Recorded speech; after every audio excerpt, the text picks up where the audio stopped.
si par malheur tu veux t'infliger toute la souffrance que représente un marathon des films Fast and Furious, eh bah bon courage mon petit pote.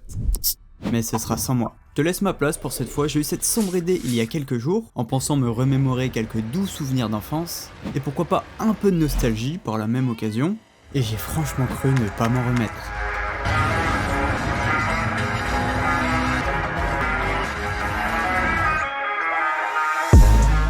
Les trois premiers ne sont déjà pas du grand cinéma, qu'on soit honnête entre nous, mais c'est clairement tankable. J'irai même plus loin, tu peux trouver certaines formes de plaisir à les voir. Si tu passes outre certains détails grossiers du film, et que t'arrives à oublier tous tes principes dans l'heure et demie qui suit, franchement, ça le fait.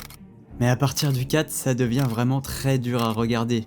Et ce qui est cool, c'est que c'est dégressif, c'est de pire en pire plus tu avances dans la saga. Au moins pas de regrets, ça ne s'améliore pas. Donc t'es pas vraiment obligé de t'infliger ça. Du moins, sauf si tu veux assister à l'une des fins des films les plus emblématiques du cinéma contemporain. Donc, pour te la faire courte, les trois premiers sont des bons films de bagnole, quand les 8 qui suivent sont des mauvais films d'action. Mais, et je dis bien mais, il y a une toute petite lueur qui scintille dans la brume, bien qu'elle soit due à un des événements les plus tragiques. Je parle évidemment des 5 dernières minutes de Fast and Furious 7. Justement, parlons-en. Comment c'est possible d'avoir un film qui est globalement très nul et une fin aussi immense?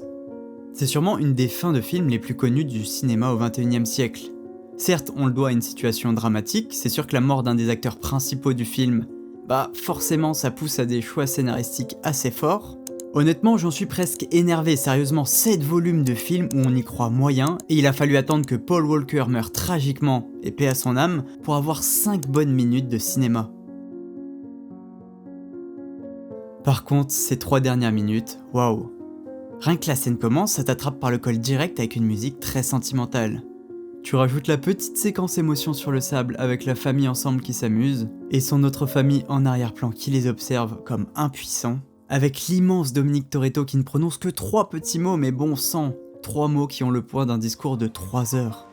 On se quitte pas vraiment. Franchement, j'en ai la chair de poule rien que d'en parler, mais attends mon petit pote. Parce que si par miracle t'arrives à sortir de ces 30 premières secondes sans avoir la larme à l'œil, avec l'autre clébard là qui fait que répéter I will see you again alors que toi dans le fond tu sais très bien que tu vas pas le see you again de sitôt. Pour la suite, faut s'accrocher. On n'avait pas eu de belles scènes de voiture depuis le 2 ou le 3, mais là, Vin Diesel avec sa Dodge Charger icône de la série et Paul Walker avec sa Supra emblématique, qui était d'ailleurs sa voiture personnelle, oui, il la possédait vraiment. Elle symbolise sa passion pour les courses et sa liberté, et dans cette scène, elle représente son échappatoire vers une vie calme avec sa famille. C'est là que commence l'adieu réel de Vin à Paul. Décédé en 2013 pendant le tournage, au-delà des personnages qu'il joue au cinéma, un moment unique d'un frère à un autre. Chaque phrase, quand tu prends le temps de la comprendre et ce que ça représente, c'est juste une attaque frontale pour nos petits cœurs de spectateurs. Bon, par exemple, si on prend « Je vis ma vie un quart de miles à la fois ».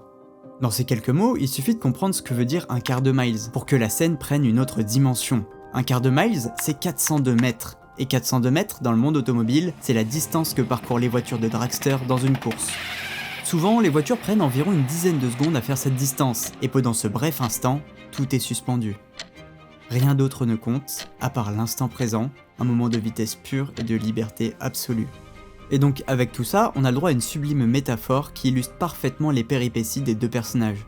Tu rajoutes à ça la petite séquence flashback sur l'amitié de Brian et tous les membres de la famille. Salut mes familles. Non, faut le dire, c'est très méchant, chaque séquence fait mouche, c'est du grand cinéma. Émotionnellement, c'est immense. En général, les films Fast and Furious sont tellement nuls dans le registre des émotions, tout est exagéré, tout est farfelu, franchement t'as du mal à ressentir quelque chose quand tu vois un de ces films. Ils font des accidents de fous, ils se prennent 4 balles dans le ventre, ils ont rien, ils se relèvent normal, alors que cette scène finale, elle a quand même un goût très particulier. Elle vient comme éponger toute la merde qu'on a vue dans les 4 films précédents. À la fin de ce Fast and Furious, tu ne retiens pas le mauvais film que tu viens de voir, tu retiens uniquement les 3 dernières minutes. Et perso, j'en veux presque au réalisateur.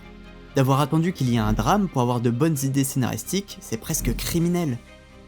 La route qui se sépare sous fond de musique poignante et de paroles pleines de sens. Ah, si t'arrives à regarder ça sans avoir le cœur qui se serre, faut consulter mon ami. Ce qui est très fort dans cette scène, tu sais pas si les acteurs jouent un personnage de la saga Fast and Furious comme le voudrait leur métier, ou s'ils sont vraiment eux-mêmes. C'est ce qui vient la rendre magique à nos yeux.